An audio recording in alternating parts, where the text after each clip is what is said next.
മോഹൻലാൽ പിന്മാറിയതിന് പിന്നാലെ താരസംഘടന അമ്മയിൽ തെരഞ്ഞെടുപ്പ് പോരാട്ടം കടുത്തു.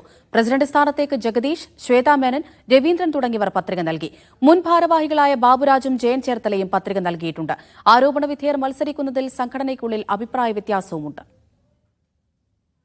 വലിയ വിവാദങ്ങൾക്കും ആരോപണങ്ങൾക്കും ശേഷം അമ്മ ഭരണസമിതി രാജിവെച്ച് ഒരു വർഷത്തിന് ശേഷം നടക്കുന്ന തെരഞ്ഞെടുപ്പ് വാശിയേറിയ പോരാട്ടത്തിലേക്കാണ് നീങ്ങുന്നത്.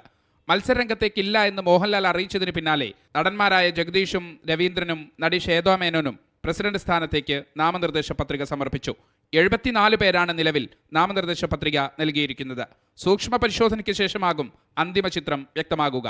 കൂടുതൽ യുവാക്കളും സ്ത്രീകളും ഇത്തവണ മത്സരരംഗത്തുണ്ട്. ഭയക്കാതെ എല്ലാവരും മുമ്പോട്ട് വരുന്നു, അല്ലെങ്കിൽ ഒരു ഡെമോക്രാറ്റിക് ആയിട്ടുള്ള രീതിയിൽ തന്നെ എല്ലാവർക്കും ഈക്വൽ പങ്കാളിത്തത്തോടുകൂടി മുമ്പോട്ട് വരാൻ സാധിക്കുന്നു. സന്തോഷമുള്ള കാര്യമാണ്. നമ്മൾ എക്സ്പെക്ട് ചെയ്യുന്നത് അത് തന്നെയാണ്. അതേസമയം ബാബുരാജും ജയൻ ചേർത്തലയും അടക്കമുള്ള മുൻ ഭരണസമിതിയിൽ അംഗങ്ങൾ ഇത്തവണയും മത്സരിക്കാൻ തീരുമാനിച്ചതോടെ ആരോപണ വിധേയരെ മാറ്റി നിർത്തണമെന്ന അഭിപ്രായവും ശക്തമായി ചില അംഗങ്ങൾ ഉന്നയിക്കുന്നുണ്ട്. ആരോപണ വിധേയരായുള്ളവർ ഉറപ്പായി മാറി നിൽക്കുക എന്നുള്ളത് തന്നെയാണ് അന്തസ്, അതിന്റെ മര്യാദ അതാണ്. അവരെ എല്ലാവരെയും വെളിയിൽ കളഞ്ഞ് ഇത് ശുദ്ധമാക്കി ഒരു നല്ല അമ്മയാക്കി, ഒരു സമൂഹത്തിന്റെ അമ്മയാക്കി ഇതിനെ മാറ്റേണ്ട ഉത്തരവാദിത്വം മുഴുവൻ അമ്മ അംഗങ്ങൾക്കും ഉള്ളതാണ്. നടൻ ബാബുരാജ് ജനറൽ സെക്രട്ടറി സ്ഥാനത്തേക്കും ജയൻ ചേർത്തല വൈസ് പ്രസിഡന്റ് സ്ഥാനത്തേക്കുമാണ് മത്സരിക്കുന്നത്.